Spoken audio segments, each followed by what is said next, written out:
Alors, ça me fait grand plaisir de vous présenter la dernière conférencière.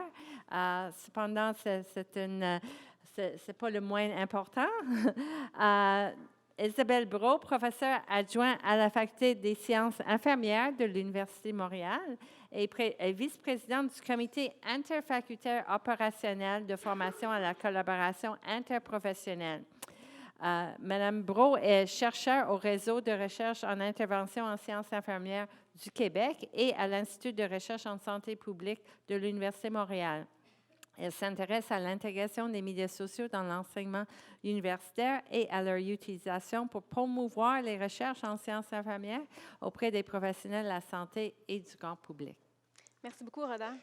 Alors, bonjour à tous. Alors, ce matin, Ali a débuté la présentation en disant qu'en 2006, on avait un taux d'attention de 12 secondes. En 2015, 9 secondes. Et probablement qu'à midi, aujourd'hui, votre taux d'attention est peut-être rendu à 3 secondes. Alors, 3 est le chiffre magique que j'aimerais que vous reteniez aujourd'hui parce que je vais vous parler de l'utilisation des médias sociaux dans 3 domaines particuliers, en enseignement, en recherche et au niveau du transfert de connaissances. Alors, je n'ai pas de conflit d'intérêt avec ma présentation d'aujourd'hui. Donc, je reviens au chiffre 3. Donc, 3 expériences d'utilisation au niveau de l'enseignement, donc à l'intérieur de cours que j'ai donnés à la Faculté des sciences infirmières, ici à l'Université de Montréal. L'utilisation des médias sociaux en recherche, en lien avec un projet de recherche où je suis l'une des co-chercheurs principales, le réseau infirmier, un partenaire de soins.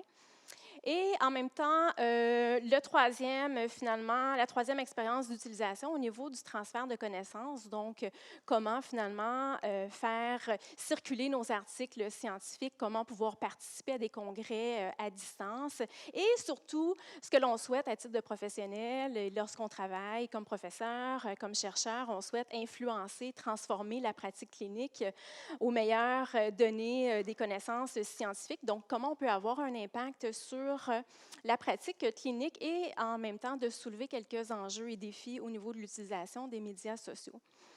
Donc, d'abord, lorsque l'on fait référence aux médias sociaux, à quoi fait-on référence exactement? Alors, je reviens tout à fait à la base. Il y a eu quelques questions par rapport à ça tout au long de l'avant-midi.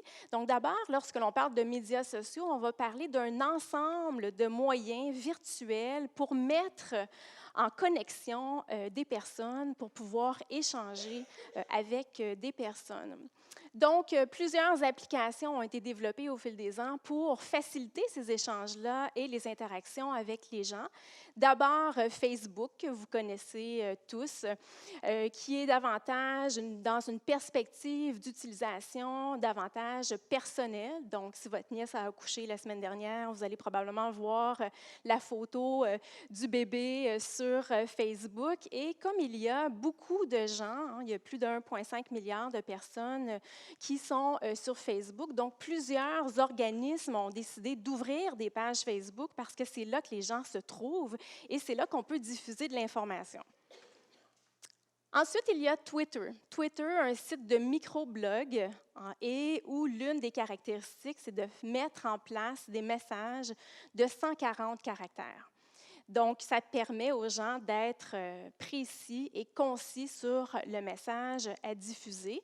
C'est une perspective d'utilisation qui est davantage professionnelle. Donc, au départ, il y avait beaucoup de journalistes pour diffuser l'actualité, les informations d'actualité. Et de plus en plus, on a vu vraiment le réseau se transformer par les professionnels en santé et tous les regroupements dont Véronique vous a parlé tout à l'heure.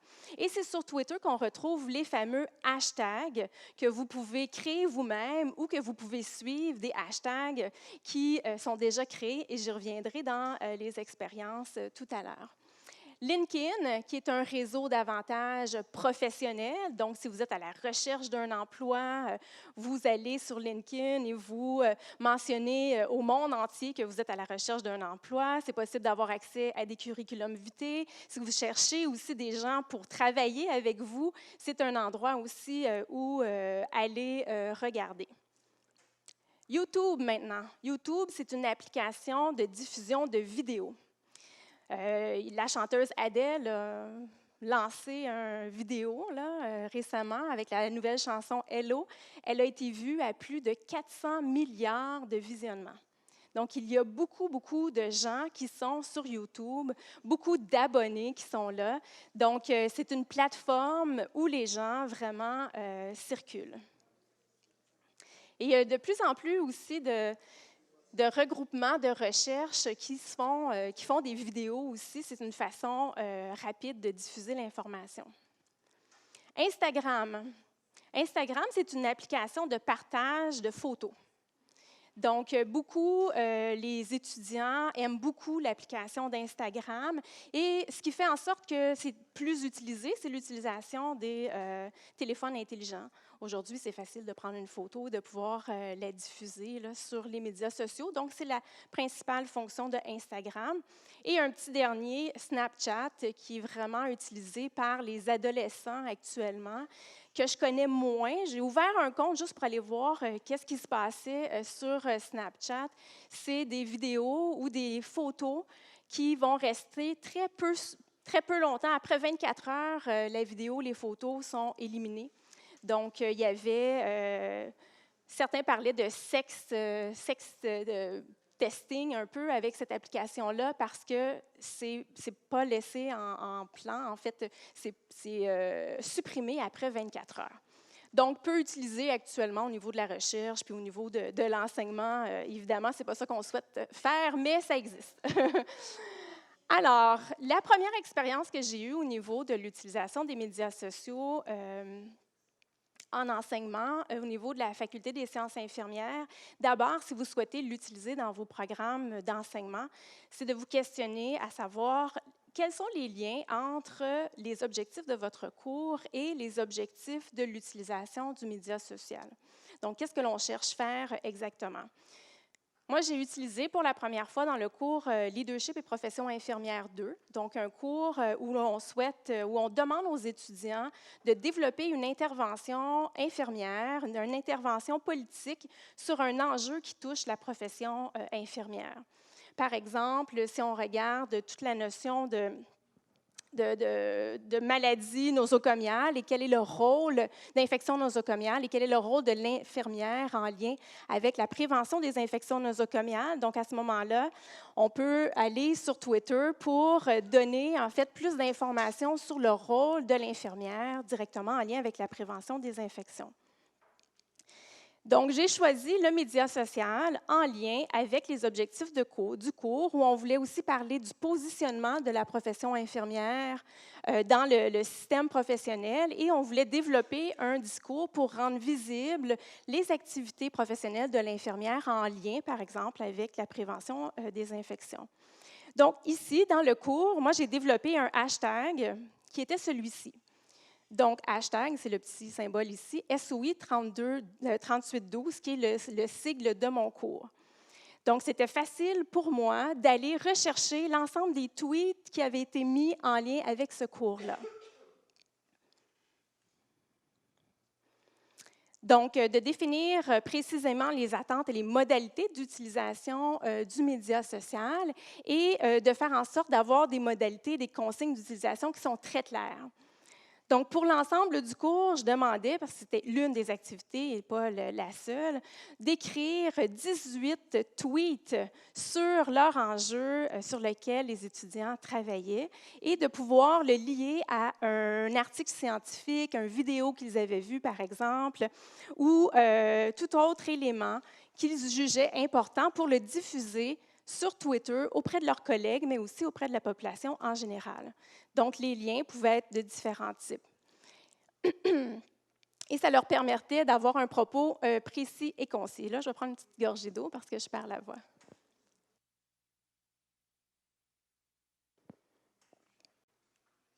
Alors, L'expérience d'utilisation, au départ, les étudiants, ils me disaient: «Ah, Twitter, on ne connaît pas tellement ça. Pourquoi vous voulez qu'on aille sur Twitter?»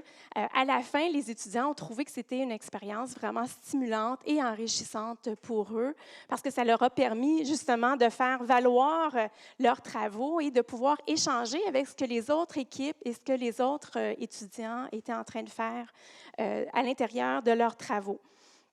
Donc, il y avait un aspect ludique et ça permettait de mobiliser les compétences associées au cours et les compétences étaient celles-ci. Donc, pour moi, j'avais atteint l'objectif visé de mobiliser les compétences en lien direct avec ce cours-là où on voulait démontrer du leadership clinique dans la pratique infirmière, agir avec professionnalisme. Donc, ils devaient écrire de façon précise et concise leur tweet en lien avec l'enjeu sur lequel ils travaillaient. Et ça permettait de créer vraiment une effervescence nouvelle. Donc, il y avait vraiment une dynamique dans le cours très intéressante associée à l'utilisation de ce média social. La deuxième expérience d'utilisation, c'est avec un projet de recherche sur lequel je travaille. C'est le réseau infirmier, un partenaire de soins, où l'on souhaite développer une innovation clinique pour transformer les pratiques infirmières et les pratiques cliniques en lien avec la planification du congé et la transition dans les soins. L'objectif de notre projet, le premier objectif, était de documenter le processus de développement et d'implantation d'un portail d'échange des savoirs en lien avec tout ce qui traite de la planification du congé et de la transition dans les soins. Donc, notre site Internet permet d'échanger les meilleures pratiques. On travaille avec 6 milieux cliniques, avec des équipes d'une 10 à 12 personnes par milieu clinique. Et on voulait augmenter la visite sur notre site Internet, sur nos documents scientifiques, sur les documents cliniques qui avaient été travaillés aussi avec les équipes. Donc, moi qui est très fervente de l'utilisation des médias sociaux, j'ai proposé à l'équipe une stratégie de médias sociaux pour faire en sorte qu'on ait davantage de visites sur notre site pour rejoindre à la fois nos équipes cliniques, mais aussi les patients. Donc, on a développé une page Facebook et un compte Twitter. Et ça, ce n'est pas moi directement qui le fait, c'est la coordonnatrice de recherche qui a développé ces pages-là et qui fait l'animation de ces deux réseaux sociaux-là. Et jusqu'à maintenant, on a plus de 200 personnes qui sont abonnées à notre page Facebook et plus de 200 personnes aussi, donc c'est à peu près des nombres identiques, qui sont abonnées sur nos plateformes et qui permettent d'accéder finalement à de l'information en lien avec notre site Internet. Ce qu'on s'est rendu compte suite à la mise en place de ces médias sociaux-là, c'est que les pages web les plus visitées sont celles où il y avait des liens sur nos médias sociaux. Donc, ça permet vraiment d'augmenter les visites sur le site de notre réseau infirmier et ça nous permet de rejoindre les professionnels, les étudiants aussi et les patients. Donc, à chacun de nos cours, les professeurs associés à ce projet informent qu'il y a ces pages-là et ça nous permet de rejoindre les étudiants. Donc, il faut se questionner à savoir, est-ce que les ressources en place sont formées pour l'utilisation des médias sociaux aussi? Donc, il faut s'assurer de la diffusion des messages et de s'assurer qu'eux aussi peuvent le faire. Et moi, ça me fait poser la question en tant que chercheur et professeur, dans quelle mesure les projets financés devraient intégrer des ressources pour mobiliser les médias sociaux, pour faire connaître les projets de recherche et diffuser les recherches que l'on fait. Donc, le troisième domaine maintenant, celui du transfert de connaissances. Donc, chacune des expériences, à la fois en recherche et en enseignement, vise le transfert de connaissances, mais il y a aussi la diffusion des articles scientifiques et l'accès finalement aux articles par les étudiants, les différents chercheurs et le grand public. Donc, un article que j'ai publié récemment, ça a sorti en décembre 2014, donc ça ne fait pas un an encore.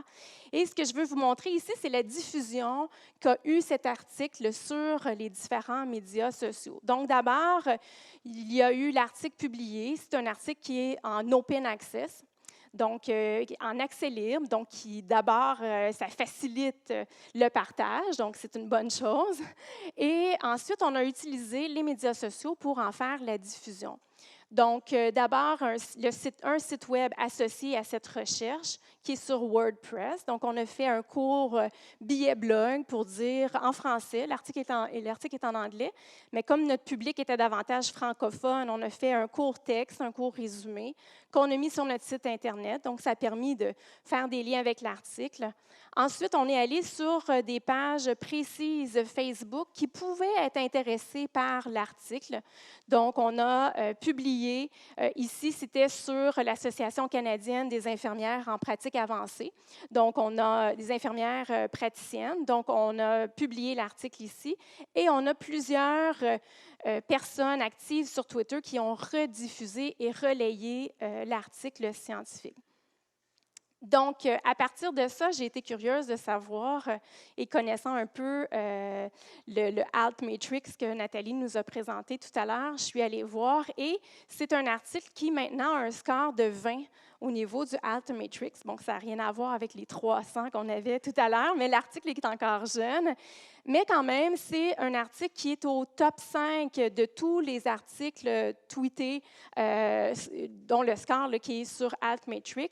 Et au niveau de la source de la revue, c'est l'article qui est quand même au 2e rang de tous les articles qui se sont retrouvés sur Twitter. Donc, il y a eu une visibilité très importante au niveau de sa diffusion. Et on voit, bon, dans quelle mesure ça a été diffusé là, selon les différents pays, principalement via Twitter et via Facebook. Donc, ça permettait de voir finalement l'impact de l'utilisation des médias sociaux. Une deuxième expérience en enseignement qu'on a fait, mais qui regroupe à la fois l'enseignement, la recherche et la pratique clinique, c'est à l'intérieur d'un cours de 3e année qui porte sur l'expertise infirmière. C'est le dernier cours du cursus du baccalauréat. Et on a créé une équipe à l'intérieur de ce cours-là qui s'appelle la Brigade bleue des médias sociaux, qui doivent mobiliser les différentes plateformes des médias sociaux dans le dernier congrès de leur dernier cours universitaire de nos étudiants. Et les étudiants ici sont amenés finalement à mobiliser les différentes plateformes dans notre colloque avec un hashtag spécifique qui est le hashtag FSI-AG pour Faculté des sciences infirmières Alice Girard, notre colloque annuel. Donc, on voit ici les membres de notre colloque Brigade Bleue et il y a des pages Facebook qui ont été ouvertes. Et pendant les 3 semaines qui précèdent le congrès, le rôle des étudiants, c'est de faire valoir finalement les présentations qui vont avoir lieu à l'intérieur de ce colloque-là et de diffuser finalement la recherche. Donc, il y avait une page Facebook, un compte Twitter et cette année, les étudiants ont voulu créer un compte Instagram pour prendre des photos du colloque et pouvoir les diffuser. Donc, ça a été une initiative des étudiants. Donc, on voit que nos statistiques d'utilisation des médias sociaux à l'intérieur de ce colloque-là étaient très bonnes. Donc, on avait plus de 360 mentions j'aime avec des portées de publication très importantes, donc plus de 800 personnes engagées à l'intérieur des différentes publications. Aussi beaucoup d'activités au niveau de notre compte Twitter, notre hashtag qui est ici que nous avions créé. Donc, qui nous avait permis de rejoindre plus de 12 000 personnes. Et ça nous a permis, en fait, de faire valoir et de promouvoir les travaux de notre faculté. En conclusion, les médias sociaux, dans l'enseignement, il y a un potentiel d'apprentissage par les interactions. Donc, les expériences que j'ai eues, moi, c'est que ça a permis vraiment de faire interagir les étudiants ensemble davantage.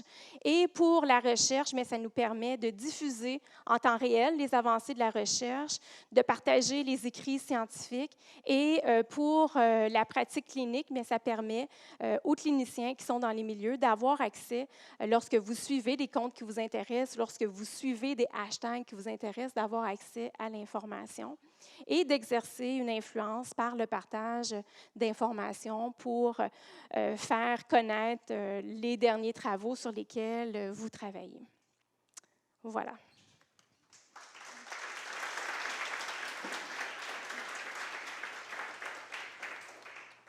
Merci, Isabelle. Je pense que l'attention, la durée d'attention, on est arrivé à notre seuil. Alors, merci.